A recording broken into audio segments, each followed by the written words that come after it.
안녕하세요. 10월 18일 수요일 큐티 가이드 시작하겠습니다. 오늘 말씀은 사라가 아들을 낳고 하갈을 통해 낳은 아들 이스마엘을 쫓아내는 그런 장면입니다. 1번입니다. 여호와께서 말씀하신 대로 사라는 어떻게 됐습니까? 1절 2절입니다. 여호와께서 말씀하신 대로 사라를 돌보셨고 여호와께서 말씀하신 대로 사라에게 행하셨으므로 사라가 임신하고 하나님이 말씀하신 시기가 되어 노년의 아브라함에게 아들을 낳으니 이삭을 낳죠. 그런데 생각보다 좀 단순합니다. 얼마나 오랫동안 기다린 아들인가요? 100세에 낳은 아들이면 좀 더 감격적으로 기록해도 될 것 같은데 정말 대수롭지 않게 아들을 낳았다 이러고 끝나버립니다. 왜 그럴까요? 너무 당연한 이야기이기 때문이에요. 1절, 2절 보면요. 하나님께서 말씀하셨다라는 그 내용이 3번이나 반복되거든요. 창세기를 쓴 모세는 이삭은 지금 하나님의 약속대로 자연스럽게 당연히 출생했다는 것을 보여주고 있는 거예요. 우리는 하나님의 약속이 좀 더뎌지면 조급하게 되죠.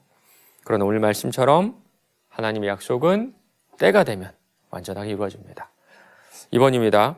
아브라함은 아들의 이름을 무엇이라고 불렀습니까? 3절입니다. 아브라함이 그에게 태어난 아들 곧 사라가 자기에게 낳은 아들을 이름하여 이삭이라 하였고, 이삭은 웃다라는 뜻이죠. 이삭의 탄생을 약속받았을 때 사라는 웃었습니다. 아브라함은 늙었고 사라는 더 이상 자녀를 출생할 수 없는 그런 시기가 되었었죠. 그 이후로도 무려 25년을 기다렸지만 결국에는 이삭을 낳고 말았어요. 1절을 보면요. 하나님께서 사라를 돌보셨다라고 하는데 이 돌보다라는 말은요. 찾아오다, 방문하다 그런 뜻이 있거든요. 하나님께서 처음 사라를 방문하셨을 때 사라는 웃었습니다. 좀 헛웃음이었지만 그 웃음 속에는 비웃음도 좀 담겨 있었던 것 같아요. 그러나 아들을 낳고 이삭을 바라볼 때 이제 그 비웃음이 감격에 찬 웃음으로 바뀌지 않았을까요? 맞습니다. 하나님은 우리에게 웃음을 찾아주시는 분이세요. 3번입니다. 사라는 아브라함에게 무엇을 요구합니까? 10절입니다. 그가 아브라함에게 이르되 이 여종과 그 아들을 내쫓으라. 이 종의 아들은 내 아들 이삭과 함께 기업을 얻지 못하리라 하므로. 9절에 보면요. 하갈의 아들 이스마엘이 이삭을 놀렸다라고 합니다. 그런데 놀린 정도로 좀 쫓아내다니 좀 야속하다, 좀 너무하다 그런 생각이 들죠. 그런데 놀렸다는 말이 우리가 생각하는 조금 못살게 굴었다, 좀 괴롭혔다 그런 뜻이 아니라요. 예수님께서 고난받으실 때 로마 군병들이 예수님을 희롱했죠. 이 희롱하다는 말이 바로 여기 나오는 놀렸다 그 말입니다. 물론 이스마엘의 괴롭힘이 누군가를 죽일 정도로 생명에 위협을 가하는 정도의 그런 괴롭힘은 아니었을 것 같아요. 그러나 단순히 놀린 정도는 아니었던 겁니다. 무언가 이삭에게 해가 되는 그런 행동이었던 거예요. 이 사실을 본 사라는요, 아브라함에게 하갈과 이스마엘을 쫓아내라고 하죠. 도대체 이런 일이 왜 생겼을까요? 끝까지 한번 근원을 따지고 돌아보면 아브라함이 하나님의 말씀을 믿지 않고 약속을 믿지 않고 하갈을 통해서 아들을 낳았기 때문이죠. 하나님 말씀을 믿지 않았기 때문입니다. 하나님은 약속하고 그 약속을 꼭 지키시는 분이지만 인간은 조급함으로 자꾸 그 일을 그르치는 것 같아요. 그리고 이 일은요, 단순히 이삭과 이스마엘 사이에 어떤 다툼, 분쟁, 괴롭힘으로 끝나지 않습니다. 요즘에 특별히 이스라엘과 팔레스타인 사이의 분쟁이 거의 전쟁처럼 번지고 있죠. 그런데 이스라엘의 역사가 있던 요세푸스에 따르면 바로 이 아랍인들의 조상이 이스마엘이라고 합니다. 다시 한번 축복과 저주가 한 자리라는 것을 곱씹어 보게 돼요. 4번입니다. 하나님께서 아브라함에게 이스마엘을 내보내라고 하시는 이유가 무엇인지 묵상해 봅시다. 12절 13절입니다. 하나님이 아브라함에게 이르시되 네 아이나 내 여종으로 말미암아 근심하지 말고 사라가 내게 이른 말을 다 들으라. 이삭에게서 나는 자라야 내 씨라 부를 것임이라. 그러나 여종의 아들도 내 씨니 내가 그로 한 민족을 이루게 하리라 하신지라. 사실 이스마엘을 내보내는 아브라함의 마음도 많이 아프지 않았을까요? 내가 낳은 아들이기 때문에 이스마엘은 나를 닮았을 겁니다.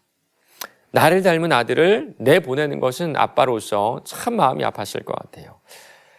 어쩌면 후처의 자식이긴 했지만 그래도 아직은 어린 이삭이 아니라 이제 장성한 이스마엘이 나의 후손이 되지 않을까, 나의 장자가 되지 않을까라는 그런 믿음이 지금까지도 아브라함에게 있었는지도 모릅니다. 그때 하나님께서 두 가지 약속을 주세요. 먼저는요, 너의 상속자는 네가 기대하고 바라는 이스마엘이 아니라 이삭이라는 말씀이었고요. 두 번째는요, 이스마엘을 통해서도 큰 민족을 이루어 주시겠다는 약속이었습니다. 이제는 자식을 내보내지만 그래도 마음이 좀 편해졌을 것 같아요. 다시 한번 하나님께서 언약을 재확인해 주시는 그런 장면이거든요. 그리고 이스마엘에 대한 일만의 기대도 싹둑 잘라버려지는 그런 모습을 볼 수가 있습니다. 우리도 그렇죠.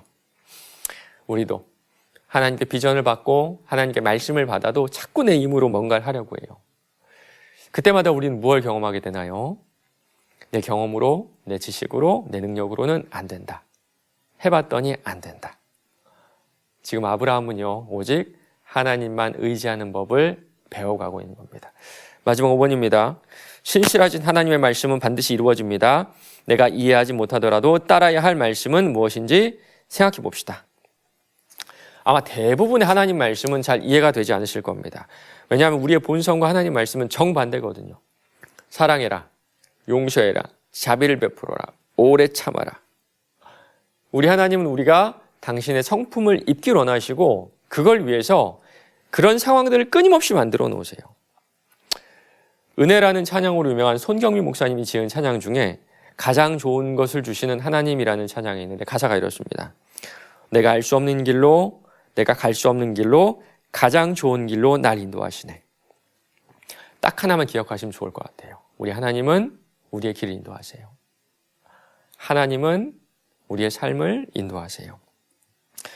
우리가 때론 이해하지 못하더라도 이 믿음 딱 하나만 붙잡으시기 바랍니다. 지금 이 순간도 하나님 나를 인도하고 계신다. 날 인도하고 계신다. 날 인도하신 하나님을 신뢰하며 오늘 하루도 하나님 주시는 기쁨으로 웃으며 살아가시는 저와 여러분 되시길 바랍니다.